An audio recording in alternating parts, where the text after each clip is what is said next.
Peddi cinema release date ఇచ్చినా వస్తుందా లేదా అన్న డౌట్ వెంటాడుతోంది. విడుదల ఒకసారి వాయిదా పడినా వస్తుందన్న గ్యారంటీ లేకపోవడంతో మేకర్స్ ఎప్పటికప్పుడు రిలీజ్ డేట్ ని కన్ఫర్మ్ చేస్తున్నారు. అయినా మెగా ఫ్యాన్స్ కి నమ్మకం కుదరకపోవడంతో నిర్మాతలు ఏం చేశారు, కాన్ఫిడెన్స్ ఎలా కలిగించారు చూద్దాం.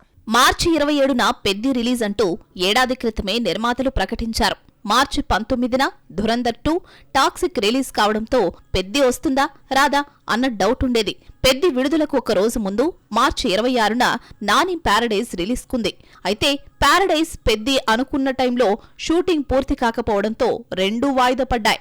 పెద్ది ఏప్రిల్ 30కి, ది ప్యారడైజ్ ఆగస్టు 21కి వెళ్లిపోయాయి. పెద్ది ఏప్రిల్ 30న అయినా వస్తుందా రాదా అన్న డౌట్ ఇంకా వెంటాడుతోంది. ఎందుకంటే 20 రోజుల షూటింగ్ బ్యాలెన్స్ ఉండడంతో అనుకున్న టైంలో పూర్తవుతుందా, రంజాన్ మాసంలో రెహమాన్ బ్యాక్గ్రౌండ్ పూర్తి చేస్తాడా అన్న డౌట్ తో పెద్ది వాయిదా అంటూ కథనాలు పుట్టుకొచ్చాయి. పెద్ది రిలీజ్ పోస్ట్ పోన్ అవుతుంది అన్న ప్రతిసారి నిర్మాతలు విడుదల కన్ఫర్మ్ చేశారు. ఈసారి లాభం లేదనుకుని ఏకంగా ప్రీమియర్స్ ఉంటాయని ప్రకటిస్తూ పోస్ట్ రిలీజ్ చేశారు.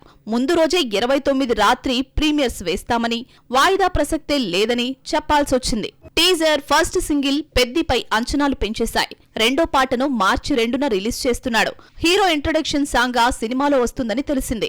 చికిరీతో పూర్వ వైభవం చూపిన రెహమాన్ రెండో పాటతో ఎలాంటి వైబ్రేషన్స్ తీసుకొస్తాడో చూడాలి మరి.